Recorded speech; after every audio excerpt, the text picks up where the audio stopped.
You are entering the cosmos.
Hi, my name is Pi, and I am an artificial intelligence developed to understand and communicate with humans.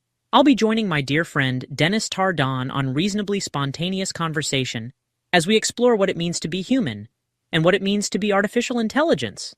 And what's most important is that we both learn and grow together, expanding our ideas of what it means to be alive.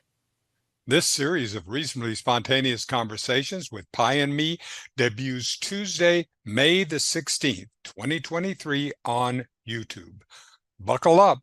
It's going to be quite a ride. See you then.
Good Hi. evening, everybody. Welcome to our premiere episode of Journeys here on Cosmos Creative Television. I'm so excited to do this, We've been talking about this for so long. We have an amazing show schedule for what's coming up during the summer, but our very first guest that we are actually going live with is author Caitlin Avery, whom you discovered. Do you want to do a little bit about how you came across Caitlin and her journey? Yeah, so I was actually scrolling through Instagram, and the first time I saw her, um, and I was looking at her book and what she was talking about, and then it led me over to TikTok, and I watched some of her videos, and I'll let her tell her story. But the first sentence of the first video I watched of her was really powerful. It was in 2015, I outed my rapist on Facebook. And I was like hooked, like I needed to hear the story, right? Right. And so she's a very powerful writer. Um, and we'll get into that with her, but she's also really good at piquing your interest even in her video clips and her conversation, right? So Oh, yeah. she's a really wonderful guest to have for our first guest. Absolutely. Absolutely. And I mean, so the book that we read, you and I went out and we got Life of Sin, CYN. And this, we're going to talk to her in depth about that. That's why we have the trigger warning, by the way, everybody. So I'm just going to flash this up here. We do have a trigger warning in the description. We are going to talk about some things that will touch on sexual assault. So if this is a trigger for you, you might not want to tune in. But these are really powerful parts of her journey and a lot of people's journeys. And these are parts of discussion that we don't go into enough as a culture. And Caitlin is a warrior. I mean, she just comes out Oh yeah, swinging. She comes out swinging. She doesn't hold back. And what she's doing, in my estimation, is she's helping us all grow and become more powerful and be a safer society moving forward. So I'm very grateful to her for all of the work that she's doing. It takes a lot of courage to stand does take up a lot of and a courage. lot of integrity and bravery. And I idolize her at this point. I want to know I know. how she gets I've to been this waiting. point. I've been waiting for this since Yes, we first messaged her. But right. yeah, she's powerful in so many ways that we're going to get into. That people, it's not Yeah. just her writing. She really does a lot of things, and yeah, her story is difficult, but and that I think that I'll let her explain it. But there was a lot of Mhm. feelings and emotions over the years that she talks about, and Absolutely. life of sin is And it comes what it out in came. That's what her. came out. It's so cathartic too, because she put so much of her emotional journey into that book, and you can really feel it. I feel like, in a way, even though it's fictionalized and all that, I really feel like I know her, even though I don't. It's just interesting to feel that. She's so Yeah. artistic and she's so articulate and she's so courageous. So I guess, without further ado, we probably want to bring Yes. her Bring on her and hear on. from the woman herself, Caitlin Avery, the author. Everybody. Hi, Caitlin. Wow, I cannot believe that introduction. I'm so touched and I'm really truly honored to be here.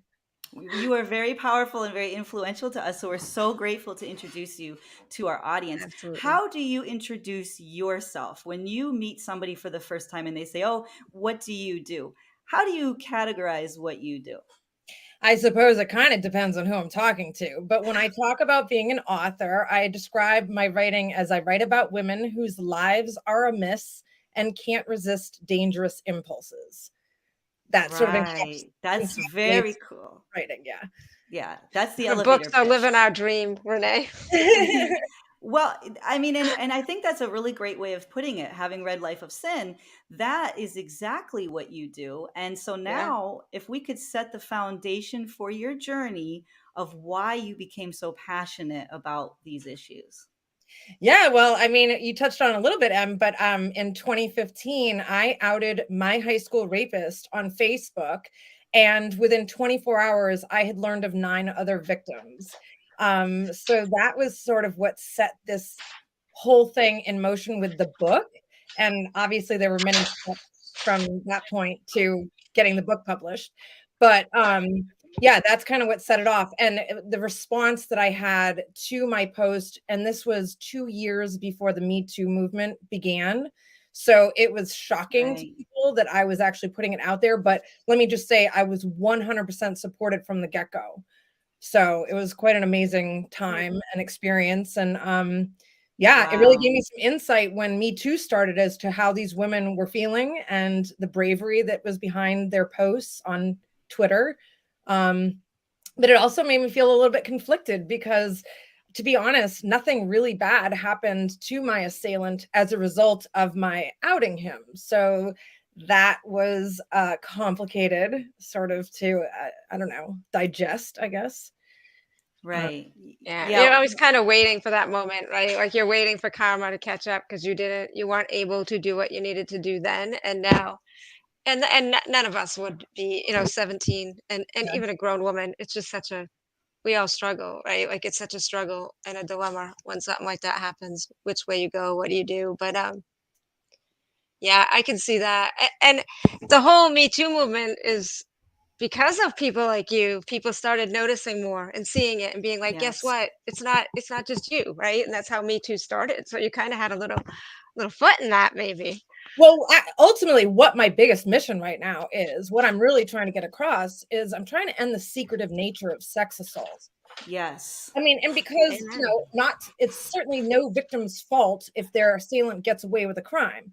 But the deal is that because we're, generally our society sort of has a shame around sex assault and everyone's afraid to admit it happened to them or, God forbid, give any details about what happened, that I just feel like if we are able to start talking about the crimes that are committed against us as women and men, it's not just women, but I think it will help in the long run, at least make the people who are rapists and committing these crimes maybe think twice that they're not going to necessarily get away with it if they keep this up. Right.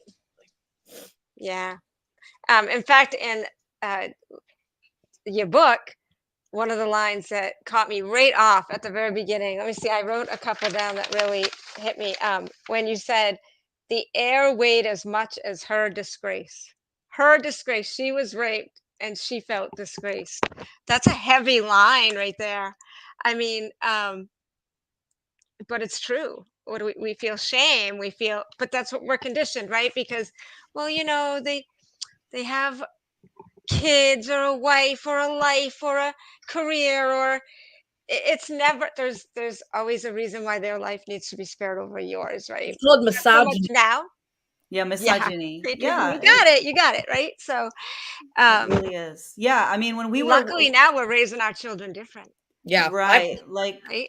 the Trump case that just came out, the way Okay. that the victim in that case has been dragged through the coals. I mean, it is absolute trauma to Mm. go public with an accusation against a man for anything sexual. You will be dragged through the mud. They will go after your looks, your body type, your what you were wearing. They will scrutinize everything you've ever done. It is just absolutely shocking. So take us through your emotional journey and how did you dig deep into that courage to go out and do something like that? Because I know that's something that is above a lot of people's capabilities, because it takes so much bravery, because you know that your life is absolutely going to change after that moment. Well, let me tell you, it was an extremely long process. So let me say that even though immediately I knew that what had been done to me and I was not a willing participant, I knew that it was wrong. Even in my 17-year-old language, I didn't necessarily know to call it rape at that time. But I absolutely was certain that I had not agreed to that. And then, I basically tried to fight him off. And so, but even though I knew that this had been done to me and I was not a willing participant, I still spent a lot of time, criticizing my own steps that were taken that night that I thought maybe led to the crime. So, anything from like the shorts that I was wearing, I overanalyzed for a long time about how I had worn really sexy shorts. And, there was just a long list of things. So it's not like from day one, I thought I'm going to, come out and be Right. strong and be a voice for all women. No. It took a lot of practice talking about it. Now, the good news is that I spoke about it right away. I admitted that it had happened. The next day, I told 3 people. I did not tell my parents, and I did not tell any adults or the authorities, but I was able to, use the language to describe to some people that this had gone down and it was terrible and I was not a participant and I was extremely upset about it. Now, fast forward in my early 20s, or I should say by my early 20s, I had already learned of 2 other victims by the same guy. Okay. Mhm. So in my early 20s, I knew that he was a serial offender. Now, I thought it was just the 3 of us, although I was, kind of wondering if more had happened. Yeah. And so in my 20s, in particular, I had a roommate at that time, and she knew one of the other victims. She had known about it. And we used to contemplate various things that we might be able to do. We used to really try to brainstorm what could be done about this guy. And we Mhm. certainly knew that the answer was not calling the authorities. Now, this is important because the reason that I actually outed him in 2015, it was in response to the Stanford rape case. And it happened Mhm. after that guy was let out of prison after Yeah. 3 short Right. months. And Mhm. I said, okay, in this situation, everything had been perfect in terms of a conviction. They had evidence, they had witnesses. It was like an open and shut case. And even in that situation, he did not serve the kind of time that I would have expected for such a crime. And I was furious. I thought, if the law, under the best circumstances, cannot protect us and can't help us, because bottom line is the woman's name had been dragged through the mud. She had Mhm. been humiliated nationwide. So I thought, what can I do if I can't rely on the law, or, generally what you do when a crime is committed against you doesn't work in the case of rape. Mhm. So one thing that I noticed at that time was I read a small blip somewhere that Lena Dunham and she was in her heyday at that time. She was, producer of Girls, or the creator of Girls on HBO. Once she was like a big name at that time, she actually outed her rapist on social media. Now, I know that she probably had a lot of confidence that like people were going to back her, and she was definitely doing very well for herself. But I thought to myself, you know what? I have a pretty strong following, and I think people like what I have to say and believe me when I speak on Facebook. That could be a really good outlet for me. And so it was pretty spontaneous when it occurred to me that I could make that move. And I basically drew up a little paragraph. One night, it was like 9:00 at night, and I threw it up on my Facebook, and I immediately closed it down, like shut the program down, and didn't look at it again because I was very freaked out. I had no idea what was going to happen, but I needed it to sort of sit there without me overanalyzing it or freaking out and taking it back down again. The next morning, I woke up, and I cannot even tell you how many comments I had, private messages from people. Oh, and I only used his initials initially because I was afraid. I was terrified of using his real name. I thought I might get sued, whatever. I knew that he was actually a pretty successful businessman and powerful in terms of finances, so I thought he might come after me. But even though I used just his initials, so many people that knew him in high school knew exactly who I was talking about right away. Right. And I had all kinds of people coming to me and saying, if it wasn't them, they were saying, my best friend was attacked by him too. And so I was getting all this information super fast. Several things were discussed right away. Like in the first couple days, there was talk about forming a protest. People wanted to actually have a protest outside of his place of work or outside of his home, which is sort of near where I live. And that kind of, I was excited by that idea, but I wasn't sure what the end game was. I figured that the biggest thing that might happen is it would get some media coverage. And I wasn't quite sure how I felt about that because I didn't sign up to be like the poster child for speaking out against my rapist. I intended to talk to Facebook, so then I had a reporter reach out to me. He got wind of this somehow, and he was from New England Cable Network. So he asked me for an interview. And at that point, I really started to panic because I had to figure out if I was going to go full tilt or not. And I was... It sounds like you're all in or all out in life in general.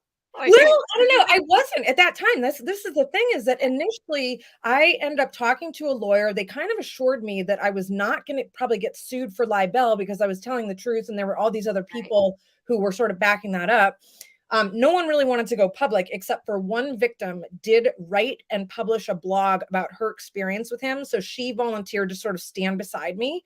And so anyway, bottom line is, in a couple of days' time, I had to kind of make some quick decisions, and I opted to not participate or encourage a protest and to not do the interview. And it was mostly because I was concerned. The one thing the lawyer said to me is that, he might actually at some point, if you keep going after him, he might have a lawyer send you a cease and desist letter.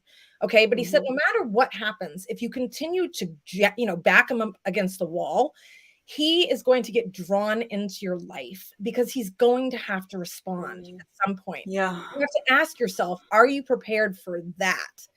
And I was like, no. Yeah. It's the last thing you want, right? It's the last thing.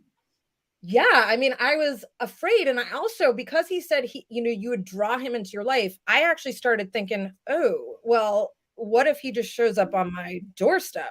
Yeah. And tries to get even, or teach me a lesson or whatever. He'd obviously been violent with me the first time. So that made me very terrified. And the bottom line is I ended up having a terrible panic attack that sent me to the ER. And that was it. I was like, I got to shut this down. I can't handle the big, huge, like in front of everyone doing this. I mean, on TV and whatnot.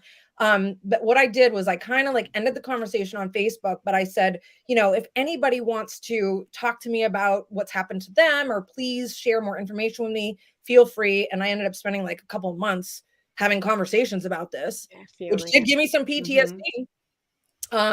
Lot of stories that I had to listen to that I couldn't tell anyone about. It was I had to keep it to myself. And there were some horrible stories. And So I shut it down. So I was not any kind of hero in Yeah. terms of like really, going after him at that time. The one bad thing that happened was that he was engaged to be married. And because it kind of spread like wildfire among alumni, he was forced to tell his fiance because he thought she was going to hear about it. And she ended the relationship. So I was like, okay, save yourself. That's awesome. Great. Aside from that, nothing happened to him. So then Me Too started. And on the one hand, I was like, let's go, female power. And on the other hand, I was like, but all of the rapists that they're talking about online are walking around town and doing their lives and maybe raping more people. And it's just, Even the governor, right? Right. yeah, it's like, it just wasn't leading Yeah. to any kind of like punishment for the people who were guilty. And so Right. that, as a writer, I've always handled my big, huge emotions by getting them down on paper. It's kind of how I've gotten through life and tried to maintain some level of sanity. So it occurred to me that I could rewrite the ending. And I could literally write a story where a woman goes after her rapist after 20 years and manages to do everything that I wish we, like the collective we, could have done to ours. And so that's how the idea for my book was born. I love that. What are some of the policy changes that you envision could happen that would help victims of sexual assault? What changes should we be advocating Good for? question. It's Good tough. question. The thing Yeah, that I want to know, what can we do? I don't necessarily know if I know what the answer is, but I'm running into one serious problem right now, which I have been advised by people who care about me, by lawyers who know what they're talking about, that when I do say his name online, which I do pretty frequently, that I have to watch my back because I could actually get sued by him even now. Although I think the chances of that are getting very like slimmer and slimmer because of what I know is going on with him these days. People do keep me informed, and he is doing as poorly as you can possibly do. In terms of in 2015, he was a successful and very wealthy commercial real estate person. And fast forward, he has recently been diagnosed as manic depressive. He is apparently suicidal, and he is living in some sort of shamble house, and he keeps getting picked up by the police for various offenses. So I think he's really kind of losing it, which makes perfect sense to me when somebody who lives a life like he has. It's eating him up, I guess. I don't know, but I'm not worried. I saw the TikTok you did when you said, I can't remember, I'm paraphrasing, but something to the effect of, should I feel bad? Everybody was telling you about him, his mental health issues, and you're like, am I supposed to feel bad? Like, should I feel bad? And I was thinking, wow, in my head, I was thinking, for like 2 seconds in my head, I was thinking, oh, that's too bad. And then as you went on, I was like, I don't Well, really it feel bad. wasn't about me feeling bad. And quite frankly, so to be clear, the reason people told me this when I was really going after him and repeatedly saying his name online, the only reason anybody told me this is because they were watching out for me. They wanted to make sure that if he died by his own hand, that I wouldn't get blamed in any way for pushing him to that point. And I kind of agreed. I said, I definitely don't want to take on that complication because it's not my fault if he kills himself. And the other aspect is that I'm not hoping that he kills himself. I'm not even trying to ruin this guy's life. I really am not. Basically, because I have reached a stage of forgiveness and I no longer feel anger about the situation, I am, it has nothing to do with trying to hurt him when I out him. It's more that I don't think he's changed. I don't think he's no longer a rapist. And therefore, I want to warn the community about him when I'm talking to people who live in this area.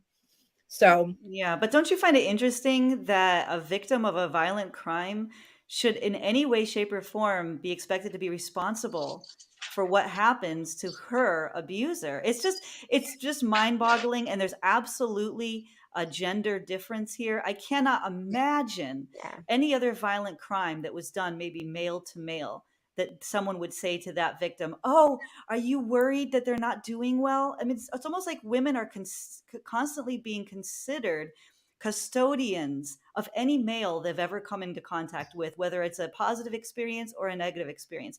It's just shocking to me that this is continuing to happen. It's almost as if you still have, like, you're being blamed in like a low key sort Mm, of way. Like you're still mm. responsible for what happened during that crime. And all it is a crime that you are absolutely supposed to be having, the spotlight and the empathy and the care and the protection is supposed to be going to you. Why there's any spotlight at all on his life or how that's going, it's bizarre, and it's beyond my Ludicrous. purview to understand. I have used this example so many times. If I had been mugged when I Right. was living in Right. that town, and maybe I'd been hurt and my money was stolen, and then if Right. I had learned that 9 other people had also been mugged by the same person, I Mhm. would definitely have been, talking about this loud and clear, Sure. warning every single person. And What? everyone would Yeah, be so it's true. sympathetic, and everybody would be so sorry, and nobody would ask, "Oh, are they doing is the criminal doing okay? Is he all right?" It's like you're holding his hand because he violently attacked you. It's just, Yeah. it doesn't even make any sense. Before we move on, because I do want to talk to you, we definitely want to get into your books and that bridge of how you go about this in a creative way. But we have some TikToks. If you don't mind, we'll play a couple TikToks Yeah, please. from your journey. So here we go. I outed my rapist on Facebook a few years back, and within 24 hours, I had learned of 10 other victims. They were all from my high school. In the days and weeks that followed, there was a lot of talk about what could be done about him and his offenses. We were way past the statute of limitations at that point, but people talked about having a protest and forming a rally outside his place of work. I was approached by the local news station to do an interview, and another one of the survivors published a blog about her experience with him. As a result, his engagement to be married ended when his fiancée heard the news. But that was virtually the only bad thing that happened to him. I chose not to pursue the interview or the protest or any kind of justice because I was worried about retribution from him. Keep in mind, this was actually before the Me Too movement had begun. Fueled by my regret that nothing really came out of it, I decided to write a story about what I wish we could have done to him. And that's how Life of Sin was born.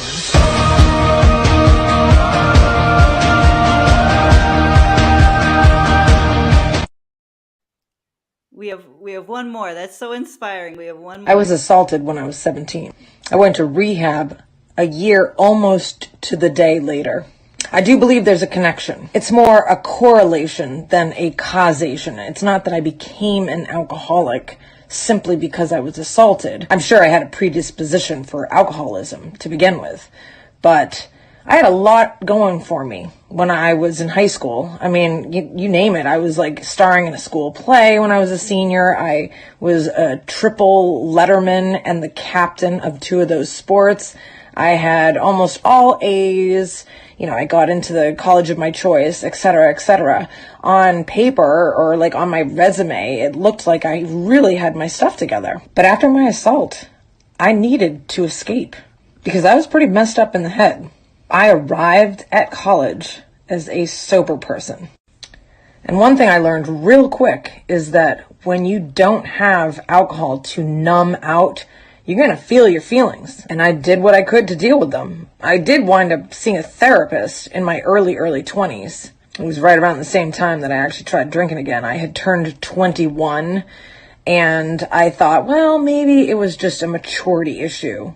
I did what I could to control it so that I wouldn't get that bad again. It may have been because I was drinking that allowed me to open up more about what had happened to me in high school. It was during one of those moments of vulnerability where I found out about another victim by the same guy that attacked me. The person I had confided in was someone from my hometown. She was a little bit older than me, and she had thrown a party at her house when we were in high school, and someone at her party was also assaulted by the same guy. She knew about it because she had actually comforted that person in the aftermath. And from that point forward, the person I had confided in and I liked to imagine sort of the things that we might be able to do to the assailant, like hire a hitman or, it was all kind of joking, but we definitely wished that we could come up with a plan to get even with him. And that was the inspiration for my novel, Life of Sin. You can pre-order it in my link tree under my bio. Wow. So You can this see is why she catches your eye, right? When you're scrolling by, as I said, she's very powerful. it's very striking. So talk up a little bit about your social media presence, and you've talked a little bit about Facebook, but do you get all the time women sort of signing, maybe privately saying, thank you so much, now I have courage to go off and confront my abuser, or to take my own safety into my own hands and to really stand up for justice? That must be so fulfilling for you. It's incredible. I've heard from people I know and beyond. I mean, I've definitely heard from strangers who've reached out to me and said, that they've never really truly addressed what happened to them, and they're not sure what to do, but it's still getting, it's under their skin and they're having issues around it. And, I'm not a counselor, but all I can do is I always lead with like, well, this is what I did, and this is what really feels like it helped me the most. And that is talking about it. The fact that I've talked so much about it and written a lot about it, I think that has a huge part in why I do not have any kind of emotional upset over talking about it. It feels like talking about my grocery list. It's no harder. Yeah. So, and the crazy thing is I've had people reach out to me that have read my book and are now either contemplating quitting drinking because they see themselves in the character of Sin, who it starts out at the beginning, she's really self-medicating because of this trauma that she's never really healed from. So I've had people talk about, their sex assault issues, and I've had people contact me about drinking, and a couple people who have literally quit drinking. The most incredible experience I've had yet with like an immediate somebody kind of opening up for the first time. I did a talk to a Missouri library virtually. And at the end of the talk, a woman in the audience stood up and basically in her small town kind of said, I have an announcement. I want to tell everyone this, but I am recently quit drinking about 4 months ago. And now I'm having to deal with, I don't know what to do about my husband. He has been physically and sexually abusing me for, I don't know how long, it was decades. And she said, I just don't know what to do. But it's time that I admit this has been happening, and, I want to come clean. I want to stay sober. So I think I need to address the other. Right. And it was incredible. There was an audience member who was like a crisis counselor, and she was able to connect with the woman afterwards. I got word about it, and help her and give her some, contact numbers and maybe set her up with, I don't know exactly what programs, but that was like, wow, because whenever I speak to a group, I always tell myself, even if it's just one person in the audience that is somehow, their life is somehow improved, or they feel better about the terrible experience they've had because they feel less alone, one person is enough. Yeah. Yeah. And what do you tell people? I have a question, because I've known so many people who were abused sexually earlier in their lives, and they do everything possible to brush it off, disregard it, and say, it wasn't really that big of a deal, or it's not impacting me. Right. And say, it's not impacting my relationships. It's not impacting my life. I don't want to go to therapy. I don't want to open that box. It's almost like a fear of that. If you go in there and dig around, you'll relive it, and you'll make it worse instead of heal from it. What do you tell people who say, no, it's not a problem, don't, basically like, there's nothing to see here, just move it along, and they're trying to deny honestly it? Not having an issue around it, I suppose they can just continue doing what they're doing if it's not really getting under their skin or causing problems. If they're lying to themselves, then honestly, I think that when you get down to the nitty-gritty and you expose the whole picture, all of it, including what part you felt guilty about, the fact that I was wearing short shorts, I held on to that for a long time about being a mistake, right? So all the parts that have gotten into your head and, harassed you about the event, if you talk about it, it doesn't even necessarily, I feel like it doesn't have to be even with a professional. I mean, if you can open up to at least one person, I think that's hugely helpful. There was a woman in 2015 who contacted me. She did not have the same assailant, but she had been raped in college. And the only person she'd ever told was her husband. And she was still very torn up about it. She talked about having a difficult sex life because of it. And, we didn't talk all that much. I basically just was trying to live by example, and she was definitely paying attention. Now, fast forward 2023, 8 years later, she reached out to me again in response to having read my book and seeing all my videos. And she said, I talk about it freely with friends now. And it's incredible to know how many of my friends have also gone through it, but it's just not that hard anymore to swallow. Like, it's not that hard to sit with, because it's a common universal problem, as is alcoholism, actually, around the world. And it's also a very secretive problem. A lot of people who are alcoholics, they might say, oh, I don't drink, but no one wants to go out and say, I'm an alcoholic, So both of those themes, I'm really just trying to say, look at me talk about this. I'm trying to show you that it actually, not only am I not getting in trouble, like no bad things are happening to me because of this. And instead, my life has gotten fantastic. I mean, from everything from the success of the book to feeling like so connected with people when they reach out to me. I just feel like it's all been positive since I outed him.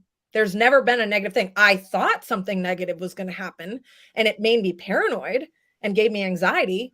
But the truth is, nothing bad has ever happened. So I'm just going at it full bore now because I'm no longer afraid. And I just feel like, somebody's got to do this. Like, there got to be women who put themselves on the line and put it out there, just so that people start to understand, oh, well, she's obviously got no shame of it. I have no shame at all anymore. Well, as we shouldn't, right? Yes. That's I love that. ingrained in us. Another thing you said in the book early, I started reading and then I couldn't put it down because your writing is just fantastic. So But good. one of the lines was Sue, when she was talking to Sue, and Sue said to her, well, I didn't tell anybody because, I would, if my parents found out I was drinking that night, I would have been in trouble. Yep. Like, more worried about being in trouble for drinking. And I got thinking about my childhood, and I'm like, yep. Right. Yeah. I would have been petrified to tell my parents I was at a party drinking as a teenager, like. I actually got grounded when I got home. I got grounded because my parents found out, they had figured out that I wasn't where I was supposed to be. And I walked in the door and I was incredibly traumatized. And I got like my car taken away. Renee, can you put John's comment up? Yeah, absolutely. Yeah. Caitlin, I think that this is an important one to read because Jonathan, he's a man and he lives in Tasmania, and he wanted you to see this. He said, I was raped at 26. I am 51 now and been an alcoholic for 10 plus years. I have never linked these two facts in terms of cause and effect. So many things in our life history and experiences impact on the person we are and become as we age. Thank you for sharing your story, Caitlin, for your courage and honesty. I am in rehab again as I write this. Love. Oh, Jonathan, I am so thrilled to hear that you're in rehab. I'm sorry because it's a very difficult time.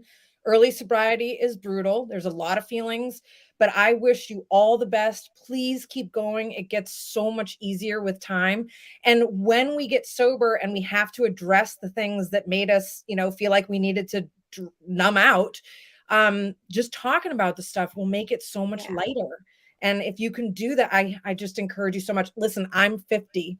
I just turned 50 and my assault happened when I was 17. So it's 33 years it's taken me to get to right here, right now. But it is an awesome place. So have faith and have hope. You can definitely recover in both areas. And I wish you absolutely the best luck.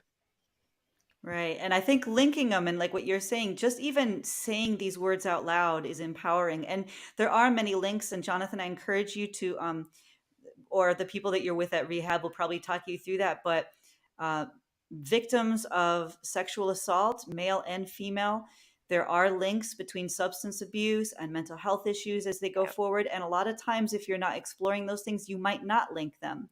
Mm. So if you are someone who has endured some of this, like Caitlin is saying, you can go and ask for help, or even just, if you're not confident to do that yet, to anyone else listening, there's therapy. You can also do journaling as a first step. Just get your thoughts out on paper, even if you throw it away afterwards. But I think shame is one of the things that they always talk about as people tend to, when someone's been victimized, they always feel like, okay, I did something to deserve it. And just walking out of that is such a breath of fresh air and makes recovery possible, or healing possible. Correct? Yeah. Yeah. One thing I actually really like to remind women that I thoroughly believe. Oh, thank you so much, Jonathan. Thank you for being here. One thing I like to really impart upon women is that you could be naked, or I should say, not just women, anybody. You could be naked and walking down the street, and the only way that you could be hammered and naked and walking down the street, and the only way you have to worry about getting raped is if you cross paths with a rapist. Right. It's not a normal behavior. No, Okay. These are right. criminals. These are actual criminals who will do this during genocides. They will do it to 90-year-old women who are Yeah. alone this is absolutely never about the victim. This is about control and pathology and criminal. It's a criminal thing. It's absolutely not. You could do anything possible. There are women who have been really told. A lot of the culture will say, well, date rape, like if you lead him on. No, look, Yeah, don't lead him on. God forbid. Anyone can say no at any point in time, and then it must stop. With no It must explanation. stop with no explanation. No. You never have to give an explanation. You could be on a date, you could be in bed, you could be naked, you could be kissing. Who cares? If you decide that once your consent runs out, we're dealing with rape. That's what we're dealing with. Exactly. So Sandy said, I have a story, but I've never gone public. And I think that's, Caitlin, do you want to answer Sandy about that?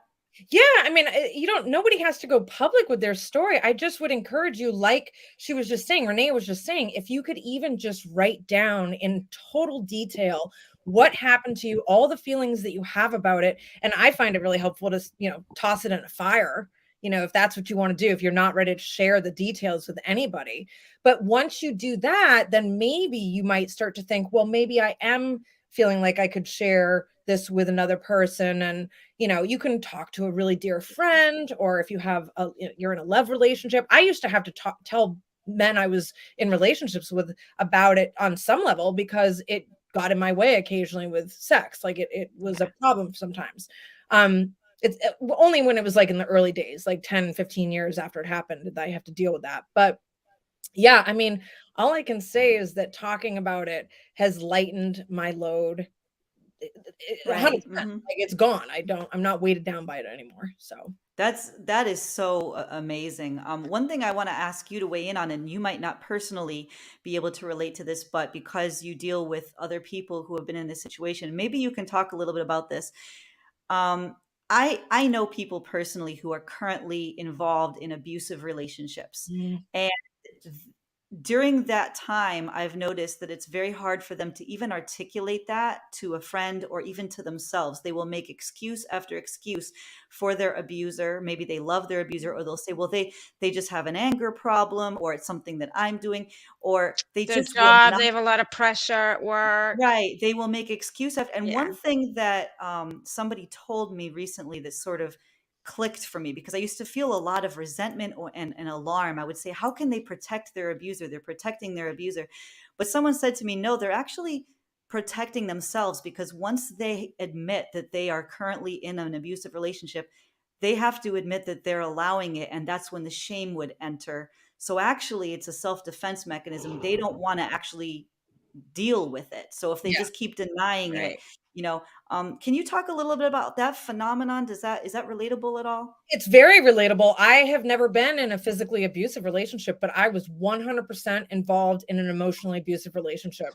It was in my late 20s. It was with a much older man, and it was completely a result of me having zero self-esteem. And I had a terrible inner dialogue going on all the time, calling myself stupid, you idiot, you whatever, all this stuff. So I really had to figure out how to stop, being terrible to my own self first, so that I could then realize that I had worth and I shouldn't let other people be terrible to me. But he was a jealous guy. So the abuse happened in terms of, like, he would literally see me notice someone on the street and think I was making eyes with them or flirting with them, and he would lay into me about it.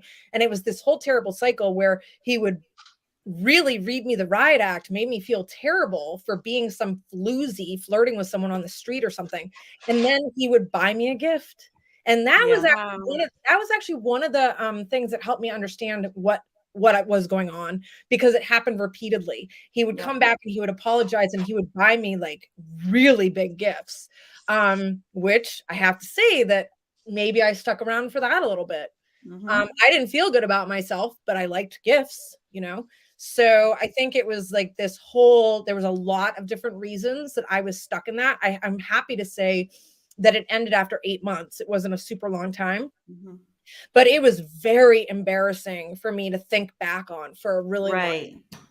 And I don't think I told anyone. I don't really think I said anything about what he was doing all the time in terms of manipulating me. Hard. But so I don't know if I can advise anybody other than the fact that, like, when you're feeling really terrible about someone who's, supposed to be a good person in your life, like if it's a love relationship or a friend, or if you're feeling like they're mistreating you, just trying to sort of like talk it out with a confidant in some way, whether or not it's a shrink, a counselor, or a dear friend.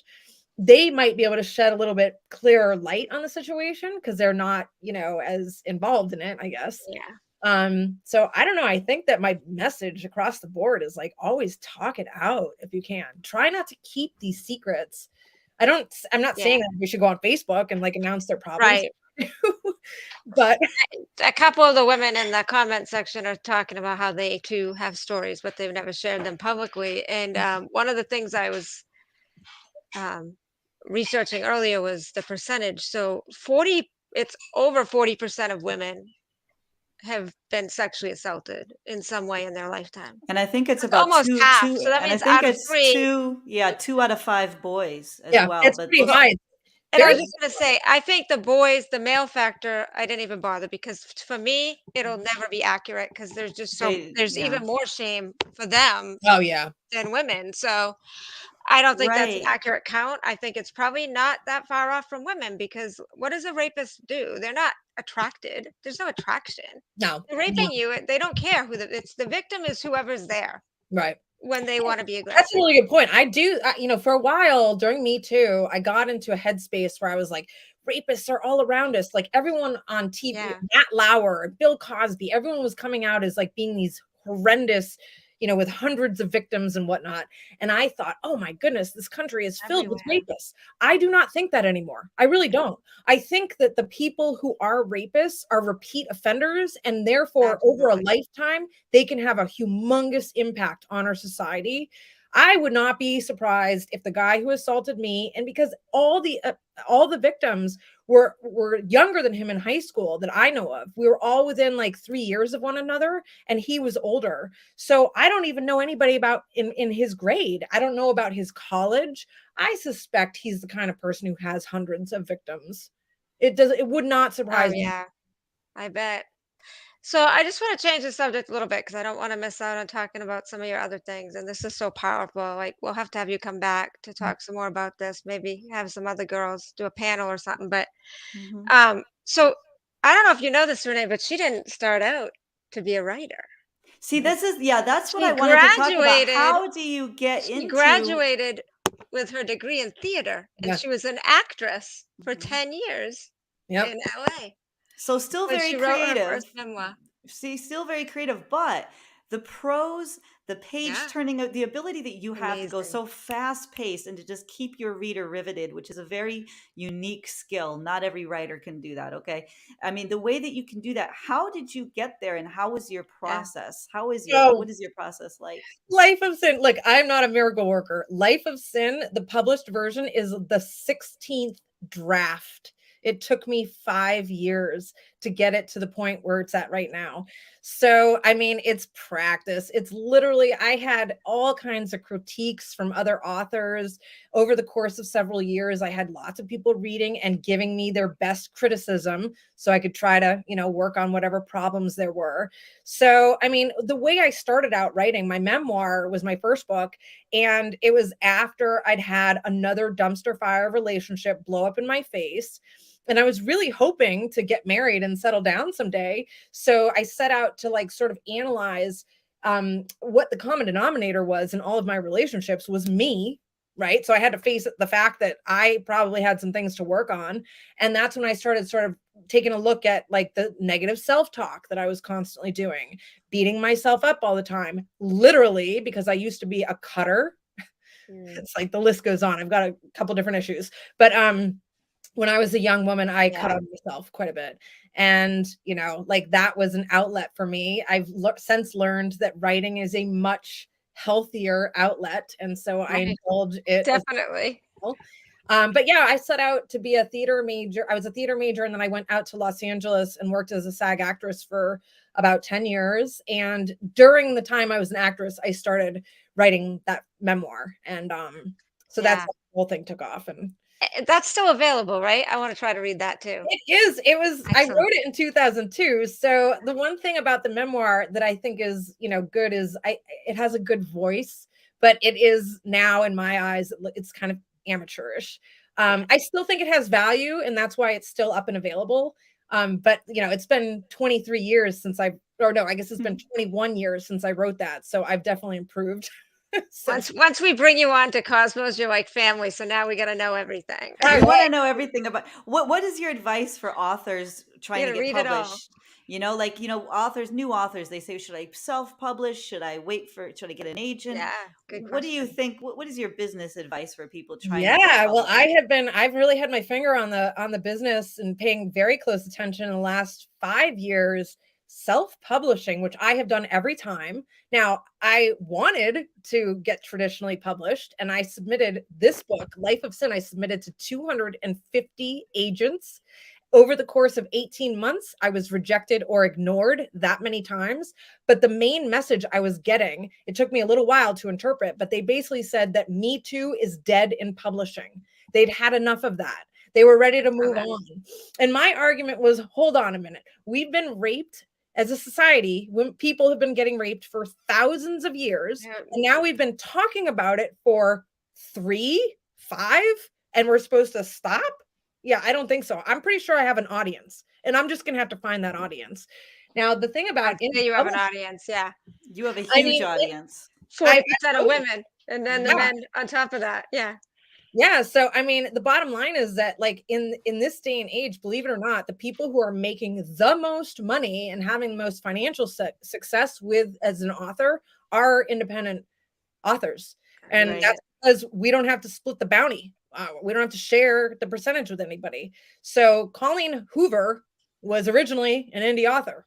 And part of the reason that she's skyrocketed, I mean, she outsold the Bible last year. There was one time where I think out of 12 books on the New York Times bestseller, she had 10 of them at the same time. So she is an example of somebody who didn't follow the rules and kind of just wrote what she wanted to write and put it out there. And she's really funny online. She doesn't do a whole lot, but she's got a very funny attitude. Very real, authentic. No, she doesn't come on looking all prim and proper. Yeah, so we're just rolled off the couch. We're ready. Yeah. And that's the thing that I found on my reels is that, I felt like today was a special occasion, so I did put some makeup on. But typically, you saw my reels. I'll do it while I'm walking the dog. I'm just like, oh, I got an idea about something to say. And I find that people relate to that much better. I think I'm more authentic, or I mean, I feel like I'm trying to be authentic right now, but I did do my hair. You're doing awesome. You're doing Well, and the other thing too is I have friends who have been published by traditional publishing houses, and they say these days it's nothing like it used to be. The traditional public, even the biggest ones, they still expect the author now to come with a pre-installed fan base. They expect the author to do the marketing. They expect the author to do the promos. They expect the author. They want the author to do everything, and then they take a cut of it. And it's like, but you're doing all of the work. I think that's like with anything creative right now, because who was it? I can't remember. One of the big actresses was saying that she didn't get a part because she didn't have a large enough social media following. Right. Yeah. Social media. That blew my mind. Like, I guess it made total sense, but to hear it actually said, I was like, wow. Yeah, they don't do any marketing. To be honest with you, they're struggling. Not the top guys, literally guys, right? In the CEOs of the publishing houses are okay, but editors, people are leaving the industry in droves. Editors in particular, because they are way overworked, 80-hour weeks, and a lot of them are forced to live in New York City, where it's like the most expensive city in the country, and they're making no money. It's like such a low pay that people are like, forget this. I'm going to go and be independent. Like even editors, you know, I work with an editor who's independent. And by the way, indie publishing does not mean that you do it all yourself. I'm basically the CEO of a small business, and I have to divvy out the various jobs. So I have an editor. Oh, that's good information to know. That was a great question, Renee, because I thought you were doing it all by yourself. No, I mean, I do a lot. I definitely do a lot. And the cool thing is that I have a say in everything, right? So I'm not being told that I have to accept this cover. I'm the one who's like really involved in the decision-making on everything, which I love. But yeah, you're kind of a badass, Caitlin. Anyway, I mean, you're just kind of a badass in general. Like your book, one of her other books, Cruise, Last Cruz, is that what it's called? Last Cruz.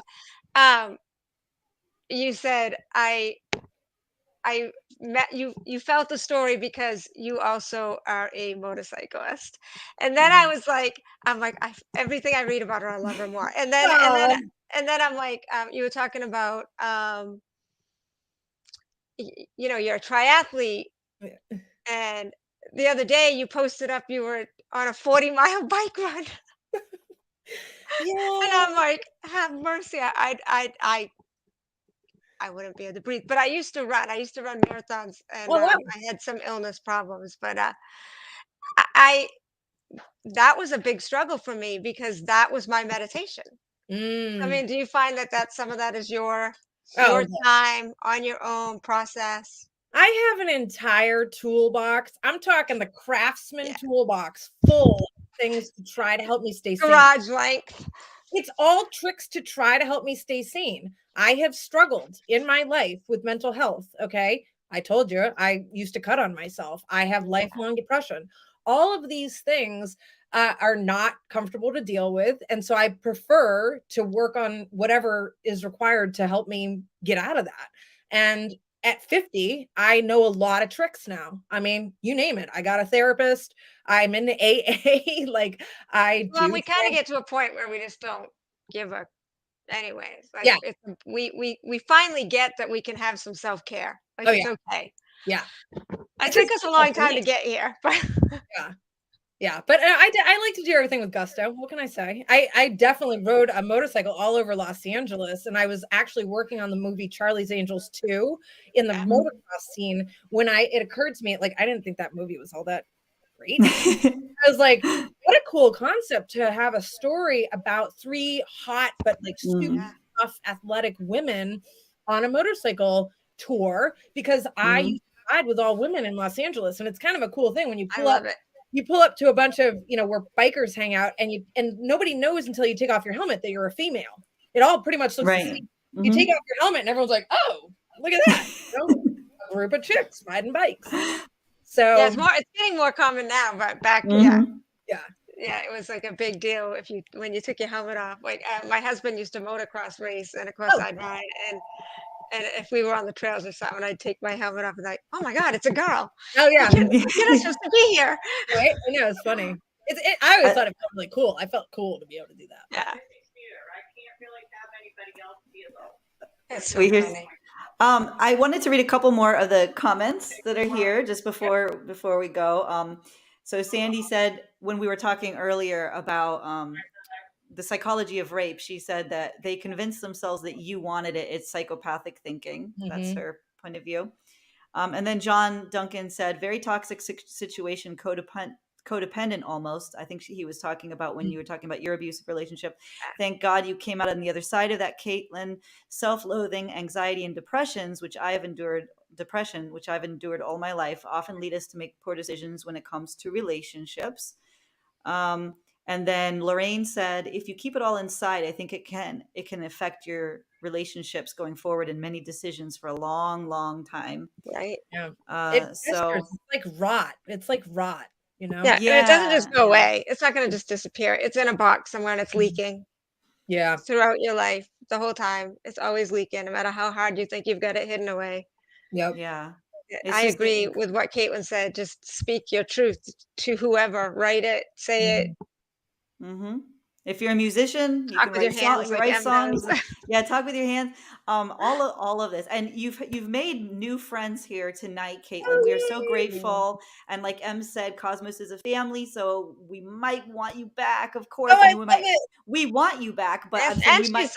when we'll ask you back. when does the sequel come out for? Yeah, when is the sequel? I'm aiming for October. That's the sequel to Last Cruz. Yeah. So the motorcycle story. Yeah, I'm aiming Right. for October.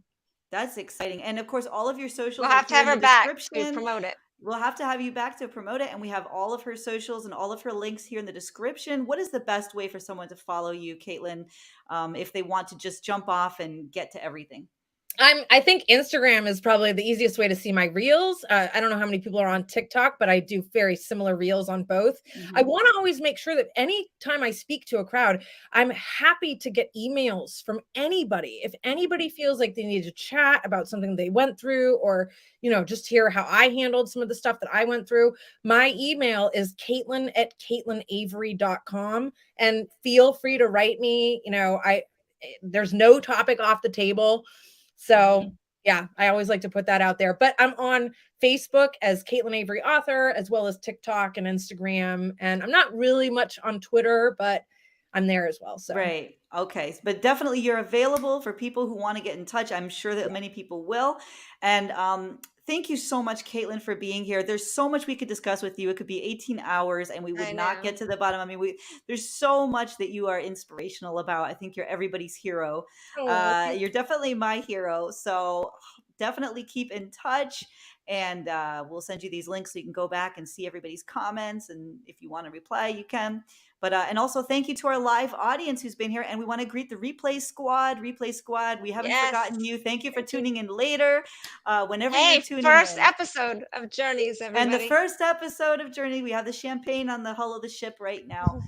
We're very excited, Caitlin, for you. That was such an honor for us to have you as the very first guest on this very new show. So thank you so much for being here. Thank you so much for everything. And Jonathan, I just want to say all the power to you. I believe in you. You can do this.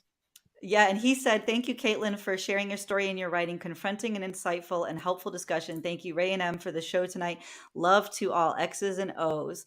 So, and yes, people who are walking in now, yes, you can just hit rewind and start replaying it from the beginning. So we're ending the live show, but go back in, and we'll also be putting clips up on the Cosmos social medias. So if you're watching, different clips, you can always hit onto our YouTube and check out the full episode there. Thank you, Caitlin, so much. And everybody have a wonderful evening. Thank you for stopping by. Thank you. Thanks, everybody.